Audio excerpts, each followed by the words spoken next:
حضرت خضر علیہ السلام کا واقعہ۔ ایک مرتبہ حضرت خضر علیہ السلام دریا کے کنارے بیٹھے تھے۔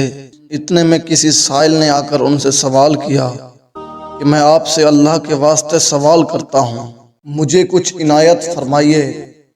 یہ سن کر حضرت خضر علیہ السلام پر بے ہوشی طاری ہو گئی۔ جب کچھ ہوش ہوا تو فرمانے لگے، بھائی میں تو صرف اپنی جان اور مال کا مالک ہوں، تم نے مجھ سے اللہ کے واسطے سوال کیا ہے، لہٰذا میں اپنی جان اور ذات تمہارے حوالے کرتا ہوں، تم جس طرح چاہو اس کو استعمال میں لاؤ، بازار میں فروخت کر کے اس کی قیمت سے فائدہ اٹھاؤ۔ چنانچہ سائل ان کو بازار لے گیا اور ایک شخص سہامہ بن ارکم کے ہاتھوں ان کو فروخت کر دیا۔ یہ خریدار ان کو اپنے گھر لے گیا، جس کی پشت پر اس کا ایک باغ تھا۔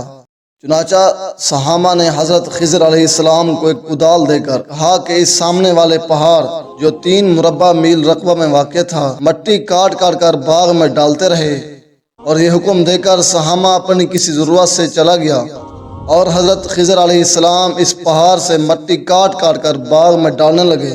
جب سہامہ واپس آیا تو اس نے گھر والوں سے دریافت کیا، کیا تم نے غلام کو کھانا بھی کھلایا یا نہیں؟ گھر والوں نے جواب دیا، ہمیں معلوم نہیں غلام کہاں ہے۔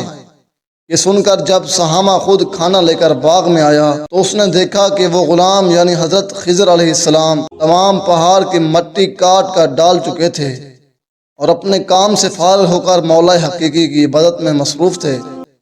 یہ دیکھ کر سہامہ کو بڑا تعجب ہوا اور اس نے دریافت کیا، یہ تو بتائیے کہ آپ کون ہیں؟ یہ بات سن کر حضرت خضر علیہ السلام پر کچھ بے ہوشی سی طاری ہو گئی، اور پھر افاقہ ہونے پر انہوں نے فرمایا کہ بھائی میں خضر ہوں، جس کو سن کر سہامہ کے ہوش اڑ گئے کہ تو نے یہ کیا کیا، ان کو غلام بنا کر ایسے کام پر لگایا، یہ تو انتہائی غصاخی ہوئی۔ پھر ہوش آنے پر سہامہ نے توبہ کی اور پروردگار سے عرض خواہی کے ساتھ حضرت خضر علیہ السلام کو آزاد کر دیا، اور جناب بار اور عرض کیا العالمین مجھ سے اس کا مواخذہ نہ کریں، کیونکہ میں ان کو جانتا نہیں تھا۔ اس کے بعد حضرت خضر علیہ السلام نے دعا فرمائی اور سجدہ شکر بجا لائے کہ میرے پروردگار میں تیری حق میں غلام بنا اور تیری ہی حق میں آزاد ہوا، اس پر تیرا شکر گزار ہوں۔ بعد ازاں واپسی کی اجازت لے کر جب دریا پر واپس آئے تو دیکھا ایک شخص کھڑا دعا مانگ رہا ہے، اے میرے رب حضرت خضر علیہ السلام کو غلامی سے رہائی عطا فرما دے اور ان کی توبہ قبول فرما لے۔ حضرت خضر علیہ السلام نے یہ دیکھ کر اس شخص سے دریافت کیا کہ آخر تو کون ہے؟ تو اس شخص نے بتایا کہ میں شاذون ہوں، آپ کون ہیں؟ انہوں نے فرمایا کہ میں خضر ہوں۔ اس کے بعد شاذون نے کہا، اے خضر علیہ السلام تم نے اپنے لیے رہنے کا مکان بنا کر دنیا کی طلب کی ہے، کیونکہ حضرت خضر علیہ السلام کا دریا کے کنارے پر ایک عبادت خانہ تھا۔ بس یہ سن کر وہ فوراً میدان میں نکل آئے اور وہیں اللہ کی عبادت میں مصروف ہو گئے۔ اس کے بعد حضرت خضر علیہ السلام نے اسی جگہ ایک درخت لگایا اور اس کے سائے میں عبادت شروع کی۔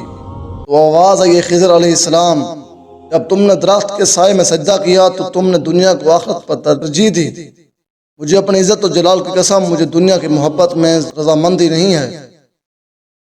اس کے بعد خضر علیہ السلام نے شاذون فرشتے سے کہا، شاذون دعا کر اللہ تعالیٰ میری توبہ قبول فرمائے۔ چنانچہ شاذون نے دعا کی اور اللہ تعالیٰ نے شاذون کی برکت سے حضرت خضر علیہ السلام کی توبہ قبول فرمائی۔